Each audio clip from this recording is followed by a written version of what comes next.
Well, good evening. The bell rings, so I guess that means it's time for us to get started. Before we get started, I've asked Richard to lead us in a word of prayer. Pray. Holy Father, we're so thankful for this day and for all the blessings you've given us, Father. We're thankful for the time that you blessed us with, that we might come together tonight and study from your word. Father, we're so thankful for all the blessings in Jesus, the fact that he died on Calvary for us. We might be forgiven of our sins and have a relationship with you. Father, we pray that you be with Wade tonight as he directs our study. Help us, Father, to clear our minds and we might focus our thoughts on the 23rd Psalm as we study from tonight. We pray, Father, that you be with the teachers of the other classes, that each one might have a ready recall of what they've prepared for their students. Father, we are thankful for this local body and the relationship that we have with one another. So thankful, Father, for the leadership of this body, for our elders, and we ask your blessings on them as they continue to lead us. Father, we pray that you be with us this hour and be with us as we worship you tonight. In Christ we pray. Amen. So one housekeeping note. Next week is going to be lesson 8 and 9. Next week will be lesson 8 and 9. We're skipping lesson 7. And Brother Kaufman's going to be leading that study. So just, I know we had the sheets that said that, but just wanted, as a reminder, next week will be lesson 8 and 9. Tonight we're talking about Psalms 23, a very familiar psalm to most of us here. I will say that this is my first time leading a adult class discussion, so I'm very glad that Dane's walking into the auditorium right now. Because I know he's good for some very good comments that are very detailed. So, tonight we are going to be studying Psalms chapter 23. That's lesson 5 in your book. So, just to jump right in it. So just a quick background on Psalms 23. It says in the Bible, the title is the Lord, the Shepherd of His People, a Psalm of David. The consensus for most people is that David is the author of this psalm. Though it is not 100% known, as your book points out, whether David is the author. Most believe that it is. Some people might say that the title could mean about or for David, and so it was written about him or for him. The idea is still the same, that when we get into the psalm and some of the applications we can pull from it. But going with the idea that David wrote it, then you, as the book talks about a little bit, the idea of whether he was younger or older, and would have been his motivation, whatever, if it would have been in a specific time of his life, whether he was, running from Saul or before he defeated Goliath. Again, we don't know, but these are my words. That is, it's an in-depth knowledge of the relationship combined with expressing their dependence on one greater, shows someone with experience and wisdom. So, I mean, just my opinion is that he's older. He's already lived the life of a shepherd when he was younger, and he's experienced some things in life. That's just my opinion. Anybody have any other thoughts or ideas about David and when he wrote it, or if he wrote it? Maybe the form fits David better than any other character that you find in the Bible. It does, and we're going to look at that here in a little bit. But yeah, it definitely does. If David did write it, then obviously he has the experience, and it means a lot more when you read it and you think about who wrote it and the words he's saying there. So the other thing about it that we see is a very personal psalm, whoever did write it. Use the word I and me and my about 17 times in these 6 verses. So it's definitely a psalm that's portraying a personal relationship between the sheep and the shepherd. And as your book points out, I don't have this on the slide, but as your book points out the structure of the psalm, the entire psalm speaks of God's shepherd role, that the psalm is divided into two parts: God's shepherd role, verses 1 through 4, and then him as a host in verses 5 and 6. And we'll talk about that a little later, but there's some discussion in the book about that idea of the host. But again, we'll talk about that later. But that's kind of the structure of the psalm. It's completely about God's role as the shepherd. So with that, let's go ahead and read the entirety of the psalm. Beginning in verse 1, it says, "The Lord is my shepherd, I shall not want. He makes me to lie down in green pastures. He leads me beside the still waters. He restores my soul. He leads me in the paths of righteousness for his name's sake. Yea, though I walk through the valley of the shadow of death, I will fear no evil, for you are with me. Your rod and your staff, they comfort me. You prepare a table before me in the presence of mine enemies. You anoint my head with oil, my cup runs over. Surely goodness and mercy shall follow me all the days of my life, and I will dwell in the house of the Lord forever." So what I want to do tonight, beginning of our class, is to kind of look at the two characters that we see here in Psalms 23, that being the sheep and the shepherd, and look at those characters a little bit more in depth. But before we get to that, question number 2, as we start, what is the most important message in this psalm to you? Obviously, this is kind of more of a what you think type question, but what did somebody write down for this answer? Richard? Care for his sheep, or the Lord's care for us. Okay. Well, you have a relationship. There's a relationship with the Lord. The Lord is my shepherd. The fact that he's with me and the fact that he's with us, I think that really says a lot. All right. Ken, did you have a... He said it. All right. Stephen? The absolute confidence that the writer has in God, and this confidence allows him to really overcome his fear of evil. Yeah, those are all exactly right. I just put simply the message of our dependency on our trustworthy God. But y'all said it probably a little bit better than even I did. So with that, we're going to get into it. Again, the psalm is about God and his trustworthiness, our ability to completely depend on him, and we'll get into more of that as we go. So, kind of the character study, the sheep.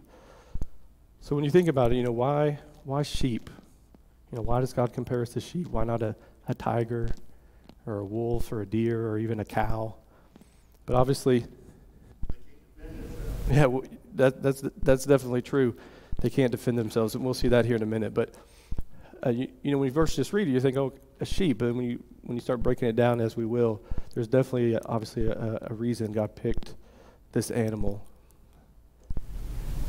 They're also not very bright. Yeah, they're not very bright.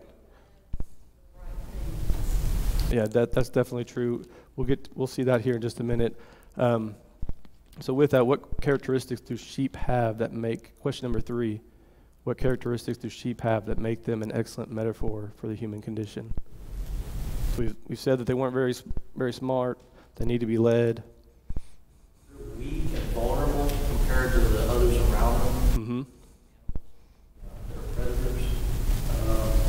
They kind of need saving. Yeah. So if they get the jam, they can't get themselves out of it. Which I guess makes it ironic that the Lord is my shepherd, I shall not want. We're talking about this needy sheep. But here's a man who has a shepherd who is the Lord, and yet he has no want. And then he kind of presents his case with about 12 reasons throughout these verses that he says, here's why. Mm-hmm.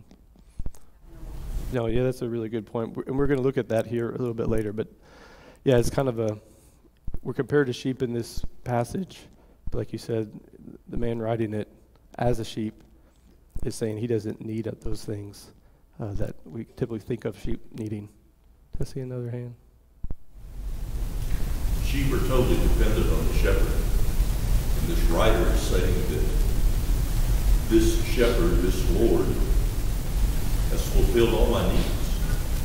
Food and water, safety, place to rest, and full confidence that these things are being supplied. They're also communal. They're not lone wolves. We don't do well on our own.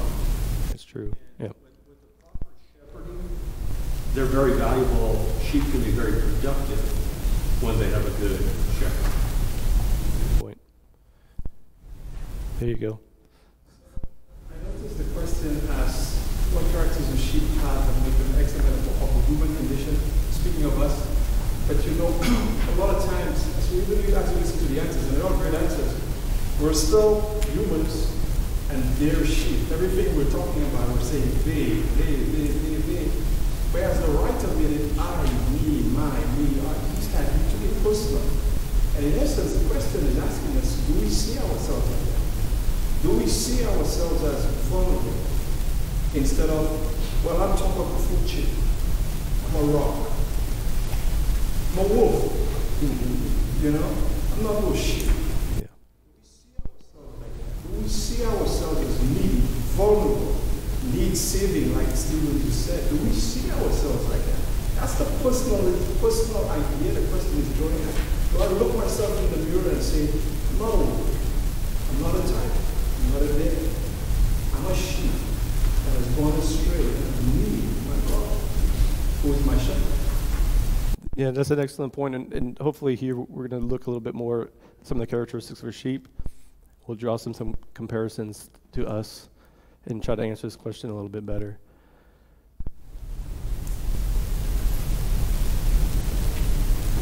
So what I put, there's a unique relationship with its caretaker.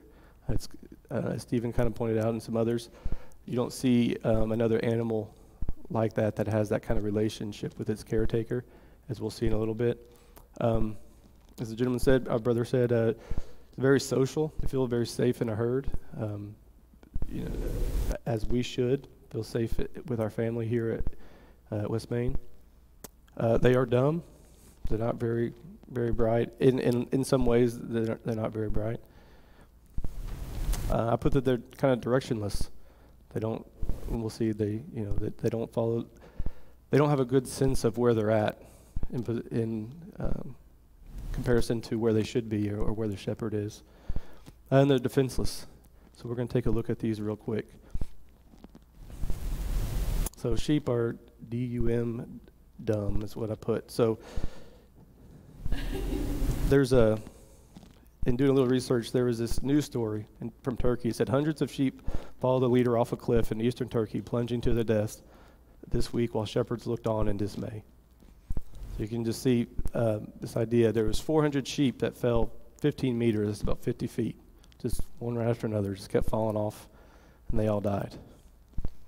Kind of the shocking thing about that is those 400 broke the fall of another 1,100 sheep that fell off the same cliff.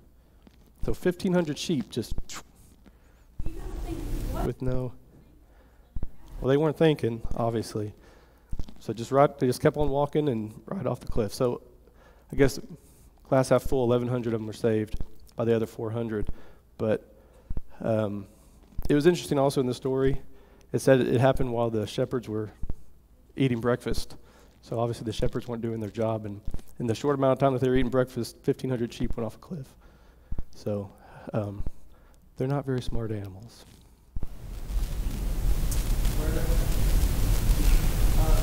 We laugh about it, but we compare ourselves to God, we are. And two, when we follow people blindly, we are too. So we Yep. fell without thinking, without examining the scripture, people are always there. No, you're right, and I'm going to get to that. You're getting ahead of me, which is fine, but we're going to get. It's completely okay. But we're going to get to some verses here in a minute that kind of bring all these things together. So we're not sitting here making fun of these animals, but there is a point for us to learn from these. So yeah, I have down here in my notes, the idea of, for me to think about, how do we compare spiritually? How dumb are we concerning the decisions we make sometimes spiritually? We'll talk about that more in a minute. So next point, directionless. I don't see my wife in here. She's probably back there with Stella, but I won't get a look from her because I can't see her. So I personally don't have any issue with directions. I'm one of those people, like if I'm driving somewhere, if I'm the one driving there and I go there, like it's in my brain, I know how to get there. I'm good knowing north, west, east, south.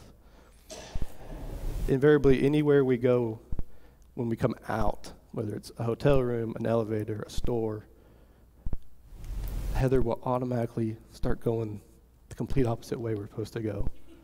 Sometimes it's several feet, I'll let her go before I'm like, we're supposed to go this way. Or I'll just stop and see and wait and see when she realizes I'm not right next to her. So, the idea of needing directions, it's a little foreign to me because I'm pretty good with them, but I understand that it doesn't take long to get turned around and lose your bearing if you're not paying attention. But sheep will wander. They'll eventually lose sight of where they are, and they'll just start wandering and get lost. As they're grazing on the grass, they're not looking up, they're not keeping a sense of their bearings, and they'll just wander off. It's interesting, though, they don't run off. Sometimes you think of like a dog or some other animals. They get loose like a horse, and they might just take off running. They're just gone. But sheep don't run. We'll see in a little bit. They're not very athletic, so they don't run. And so my point to this is it's just a gradual, slow, but steady wandering away, which, again, we'll look at some verses, and that very much describes us as humans. A lot of times, it's just a slow, steady wandering. We'll get to that verse in a minute. When an animal is threatened, in general, there's three responses that animals usually have. There's fighting, but sheep don't have claws, they don't have fangs, or quills like a porcupine, or venom of any kind. They're absolutely defenseless. There's no way for them to fight back against somebody who's trying to hurt them. They just can't. The other thing animal will do is flight, so the fight or flight idea. So animals like a deer or something will just take off and run. Well, as I said earlier, sheep aren't very fast. They're not very agile. And when they have all that fur on, or wool on them, they're even slower. So they don't run either away like you would think of a deer or something like that, or a rabbit. And then there's posturing, which they don't do either. So think about a dog, barking, showing its teeth, growling, a cat hissing and arching its back. I have a rattlesnake, and how they quarrel up and they shake their rattle. A skunk, turn around, flare out its tail until you get away. A pufferfish, blowing itself up. All these ways are to kind of try to fend off or warn other animals to stay away from them. But sheep don't do that. All a sheep does is baa. They just make a noise. They herd together and they kind of run around, and hopefully they're not the one that gets picked off. So they don't have any way to fight back. They can't fight. They can't run away. They don't have any way to scare off an animal that's trying to hurt them. They're 100% defenseless. Maybe. So we've already talked about this a little bit.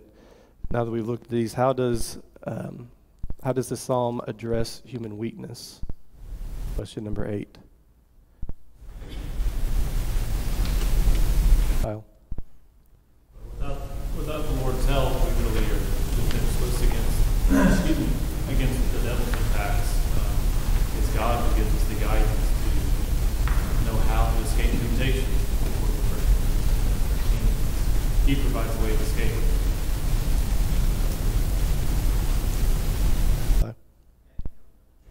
We wander because you don't know what's right, what's wrong. So So, how does this psalm address human weakness? So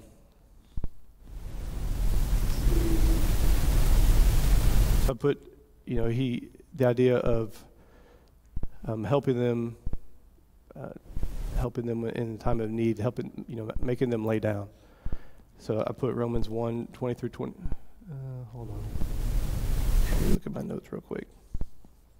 That might be a typo.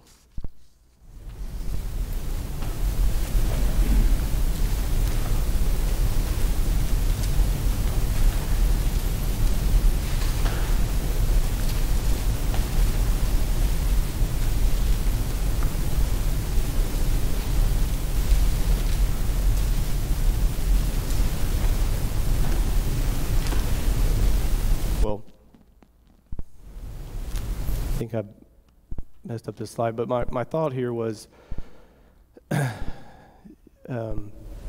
Romans 1:20 through 22, the idea that it says that they knew God, they knew who he was, but yet they didn't glorify him.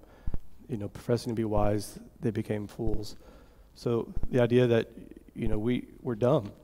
We sometimes as humans don't make good decisions. I mean, through the invisible attributes that God put here for us to see that there is a creator, it says that we know who he is, but yet we don't want to glorify him sometimes. And we profess to be wise and think we know what's best when we really don't. And so in a sense, well, not in a sense, it makes us dumb as a creature. It makes us dumb in the decisions we make spiritually. God created sheep and he created me. And so he knows that this is a good analogy for me, that I am weak in many ways, and that comforts me because he knows exactly who I am, what my needs are, better than I even know myself. So I think in that sense it addresses human weakness, that my Creator knows those that are in need. He's made provision for every one of them. Well, then I need a shepherd. I'm not a competent shepherd of my own life. I like the phrase, he makes me lie down in green pasture. On my own, I may not recognize a green pasture as a green pasture. I might think that living for self, doing what I want to do, calling shots, instant gratification, that's a green pasture. And so, but he says, no, that's a green pasture. What you thought was a green pasture, you're going to starve over there. I'm also reminded here, we have enemies. The table is prepared in the presence of my enemies.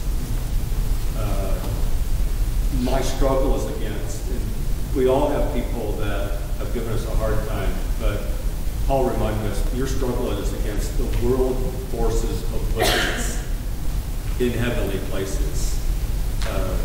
You've got some serious enemies out there. Good point. Bud? It was one of those same lines where we as humans, we don't know how stupid we are. If we could interview a sheep, they wouldn't know that they're that dumb. In that same manner, we have to discover that. And you start thinking on the makes me lie down. Anyone with kids, when they get really tired, and it's like, you can take a nap. Like, no, I don't. I'm not tired. As the parent, you know better, but it's hard to convince them. And that's how we are even as adults sometimes in relation to God. And without, you were talking about the defenses earlier, without God's mercy, we have no defense. And once we've sinned, what else is there? Except his mercy, his grace, now we have that defense. Good point. Linda.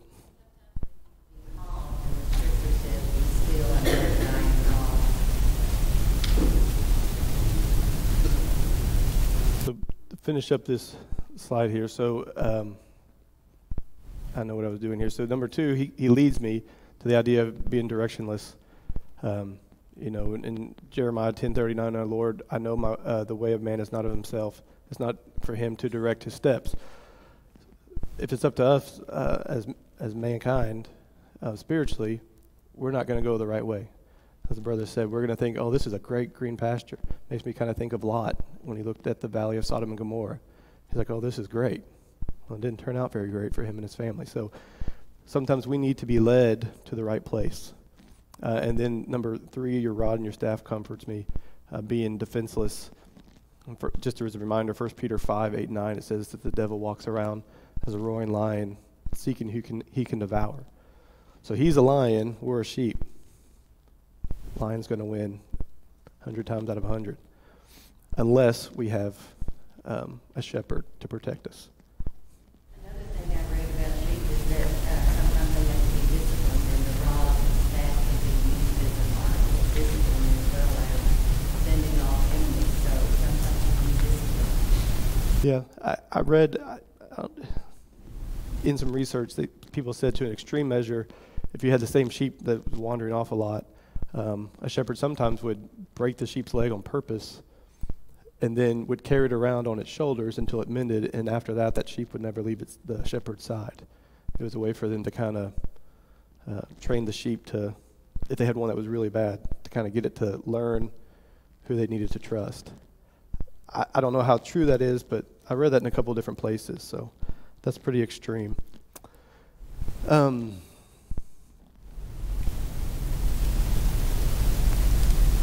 was going to read this. Sister Linda handed me this. It's from the book A Shepherd Looks at Psalms 23 by Philip Keller. It's a quote from that book on page 20 through 21. It says, "It's no accident that God has chosen to call us sheep.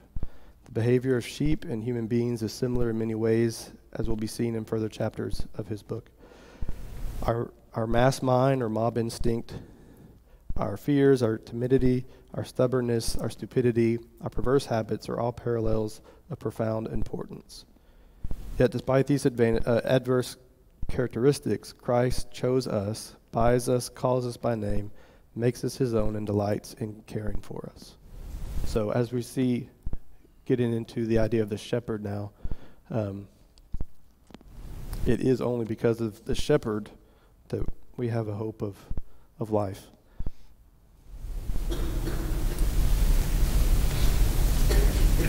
So real quickly, I was told Stephen I wasn't sure if I was going to have enough material. Now I'm looking at the clock and I might have too much, but so we'll kind of just touch on this real quick. The idea of the shepherd would have been very familiar to the nation of Israel. If you go back to Genesis chapter 46, some good detail about the patriarchs and the early nations of Israel, and that they were nomadic herdsmen. I believe that's when they were coming into the land of Goshen, and talking about them settling there and having the sheep and all the herds that they would have.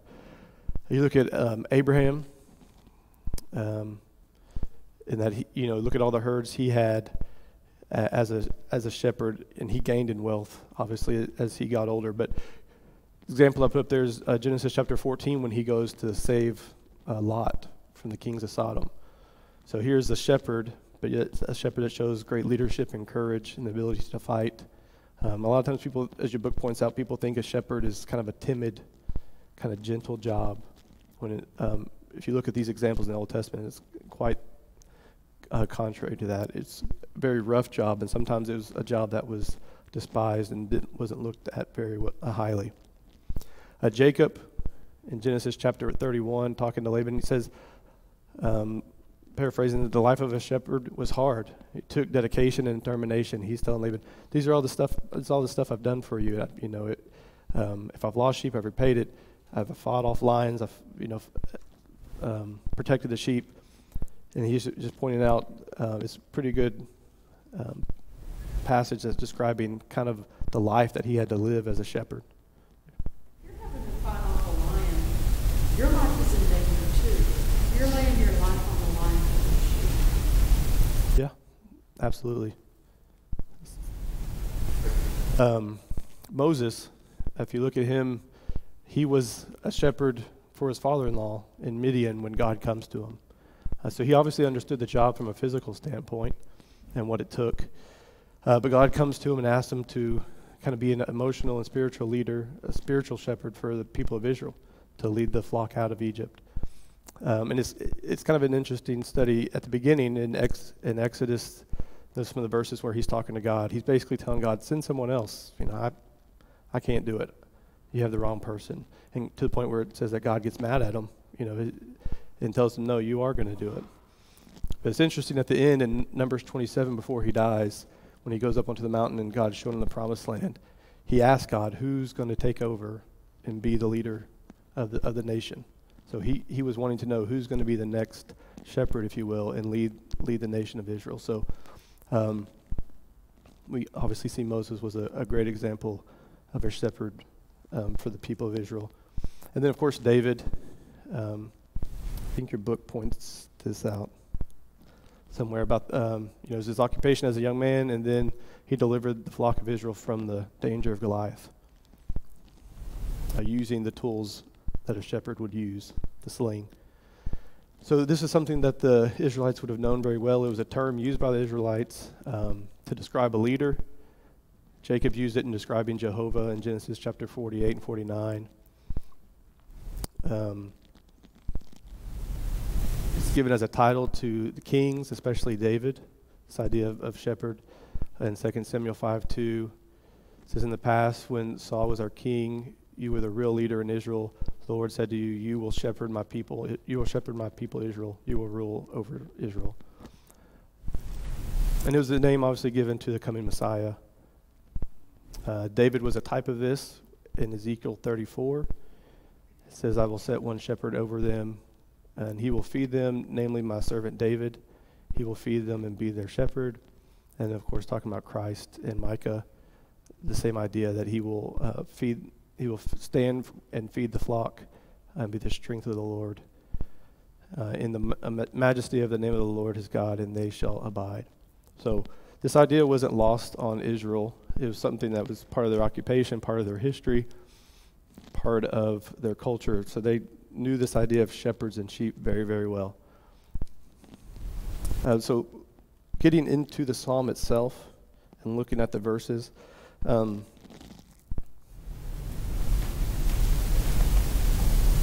it's already kind of been pointed out, but if we believe the author's David, and we believe that he was maybe older in his life when he wrote this, reflecting back, then he would have possibly been king of Israel. And so he writes this psalm not as a viewpoint as a leader, as the shepherd, but as the dependent sheep, looking at his shepherd and the blessings that come with him. And as your book points out, this isn't let me try to make sure I quote it the right way.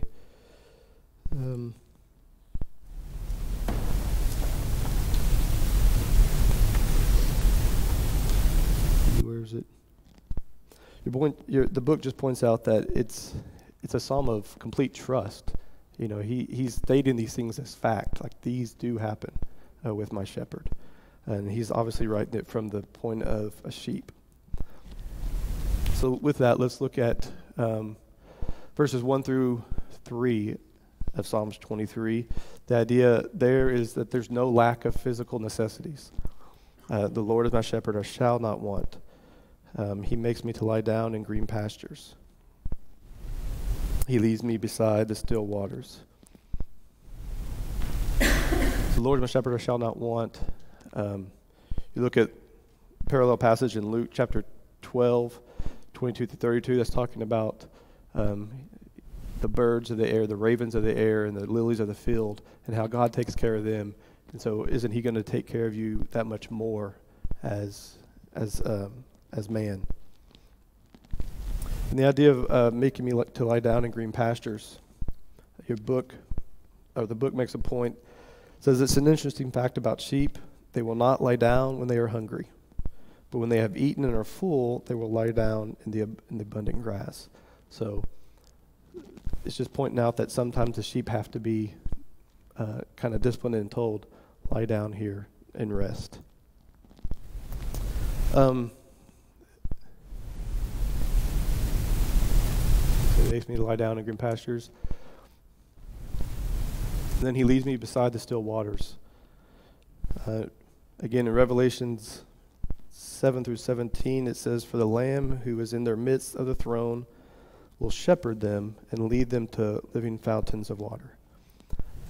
I don't think we'll have time tonight, but towards the end of the stuff I talked about, it's very interesting, the parallel with Jesus, that he's obviously called our good shepherd in chapter 10 of John.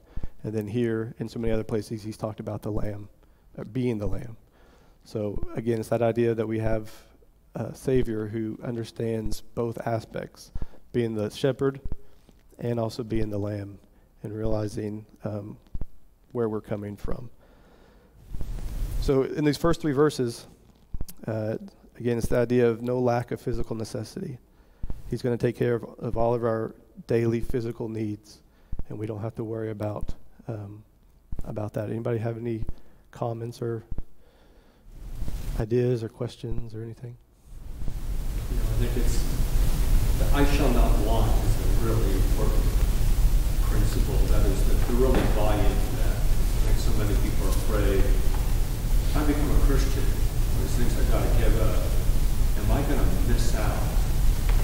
And Satan is constantly telling us, you're going to miss out. And I think if you can have that mentality, if I follow God, I'm not going to miss out. I think that makes you stronger against temptation. I think when we think we're missing out, we get nervous or vulnerable. Yeah, I'm going to go ahead and jump forward to this slide, and we'll go back. But to your point, this idea of I shall not want, this is not original to me. I found this, so these are not my thoughts. But the idea of I shall not want for rest, for he makes me to lie down in green pastures. I shall not want for peace, for he leads me beside the still waters. I shall not want for forgiveness. It says later that he restores my soul. I shall not want for guidance, for he guides me in the paths of righteousness. I shall not want for companionship. David says here, as the sheep, that you are with me. For comfort, your rod and your staff comfort me. I shall not want for provision, for thou prepared a table before me. For joy, which I thought was a one I hadn't thought of specifically, but you anointed my head with oil and my cup runs over. I guess to me that doesn't, it's not a language I use a lot, terminology I use a lot, so it wasn't necessarily the first thing I thought of, but when I read it, it jumped out to me. I appreciated that point. And then, shall not want for everything in time, for goodness and mercy shall follow me, and everything in eternity, for I dwell in the house of the Lord forever. So, to your point, if we allow God to be our shepherd, we're not going to want for anything, whether physical or spiritual. Let me. He's probably upset with me back there, but.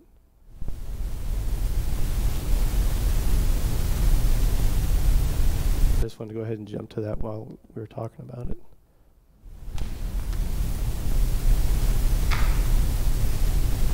Okay. So we no lack for physical necessities in verses 1 through 2. And then verse 3 says, restores my soul, who leads me in the paths of righteousness for his name's sake.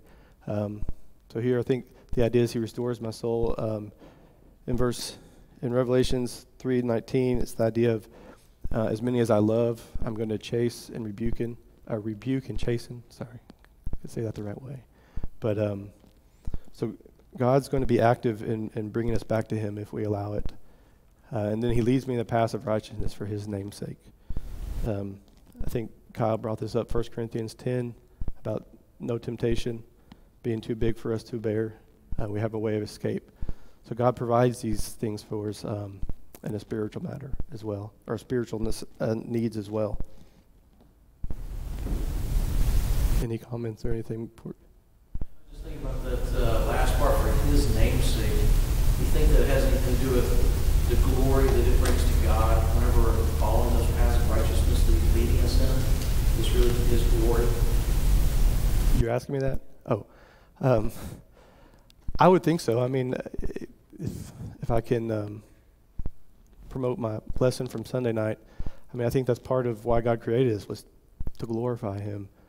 So if he's given us an opportunity to do that, and he sees that his sheep are doing that, I think that he's glorifies the shepherd. He glorifies the shepherd, that the sheep are following his direction. I think it's a thought that he will always do the right thing. He's always consistent with who he is. Even if no one appreciates it, even if only one person on the planet takes him up on his offer, he will still fulfill every promise to that one individual, because that's who he is. Yep, that's a good point. Even when he delivered Israel out of captivity, it was for his glory. So I think it's going back to what you were saying. It was always going back to him, who he is. So there's something there for us to learn. Kyle. This is making me think about what Jesus told his apostles when he sent them out in Matthew chapter 10. Verse 16, he said, "Behold, I send you out as sheep in the midst of wolves. Therefore be wise as serpents and harmless as doves." And this shows us how that these metaphors aren't necessarily intended to describe every aspect of who we are. Jesus was telling his apostles here, in a sense, they'd be like sheep, but in another sense, maybe like serpents, in another sense, maybe be like doves. But as you go through the remainder of that section, you see that it was because of God's provision for them that they could go out into a world in which there would be a lot of difficulty. He's telling them all the persecution they're going to face, and how even brother will deliver a brother to death. But they didn't need to worry about the things they would speak, because the Father would provide for them the things they needed to speak. When they persecute you in the city, flee to another. Jesus gave them direction and told them how they needed to behave. So it reminds me a lot of some of these points we're talking about tonight. Good point. What that was in? What did you just say, Matt?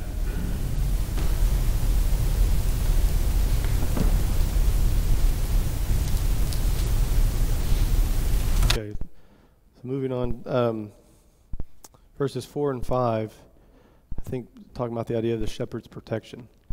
Yea, though I walk through the valley of the shadow of death, I will fear no evil, for you are with me, your rod and your staff, they comfort me. So, again, the idea is you're not going to fear anything because he's with you. The Lord's with you. He's there to help you and assist you, in navigating these times of question and possible fear that we might have in our lives. And then his rod and his staff comfort me.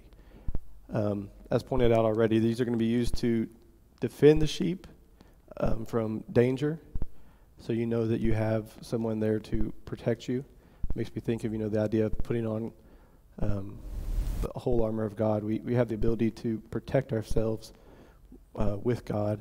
And to Linda's point, sometimes it's got to be used, turned around and used on the sheep, right? So we know that they have dual purpose. But here it's the idea of protecting us and defending us from danger that we can't defend ourselves from, which obviously would be Satan and his desire to destroy us. You know that David was exceeding rich, he had servants. I mean, he didn't lack anything. He had plenty of soldiers to defend him, to protect his life. And yet, he didn't satisfy all those things of the earth and set himself on, depend on God for every living thing. Just so that we should focus our minds on earth, focus our minds on spiritual things, things that are more God. Good point, Eli. And then verse 5, the idea of physical protection, as a brother pointed out, in the presence of our enemies. We have enemies. It's something that we have to be aware of, but with God, we know we can face that. And then the same idea of anointing our head with oil and covering us over. Real quick, we'll go through these last ones. The last verse. All the days of one's life. Surely goodness and mercy shall follow me all the days of my life. And then, as we kind of already looked at, the idea of forever. That if I do that and I trust in our shepherd, I will have be able to dwell in his house forever.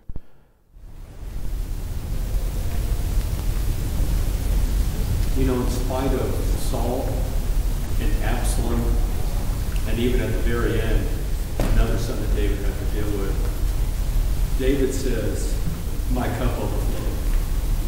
And on a certain level, you might question, like, I don't know what David looks like, but in certain aspects, you had a really hard, difficult life. But I think the reality is that there's going to be aspects of all our lives that become hard and difficult. But his attitude was, I was very, very blessed.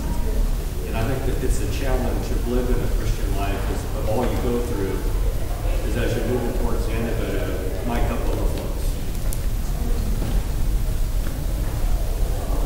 Good point. Thank you all for your attention. Hopefully we got some good things out of this from God's Word. Thank you.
Good evening.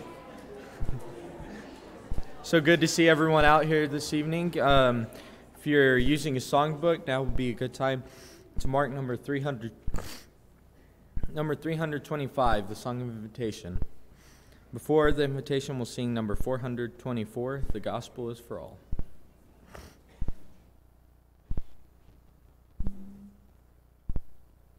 No song of one the Lord has made the race, the one who's come the fall, where sin has gone, must go His grace. Try that one more time.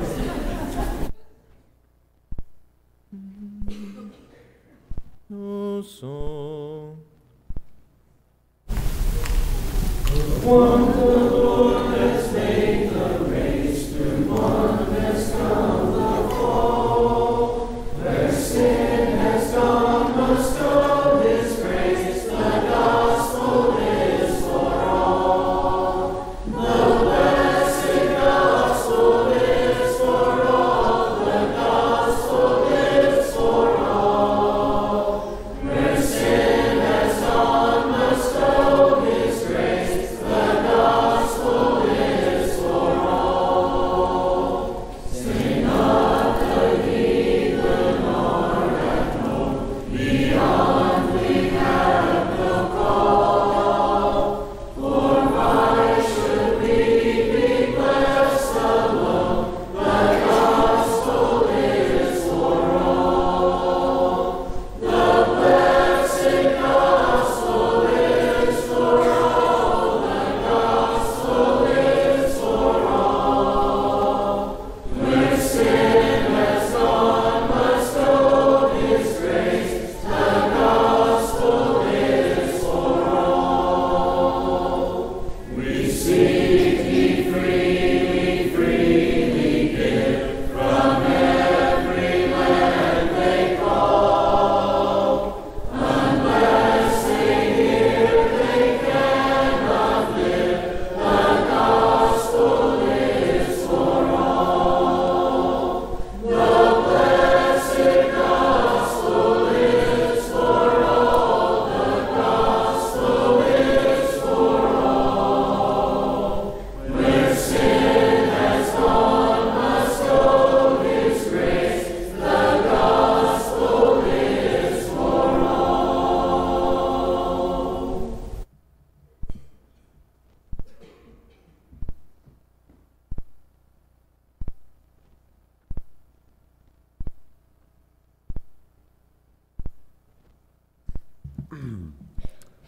I want to start off by making a point is that all of us can have an impact on the life of someone today.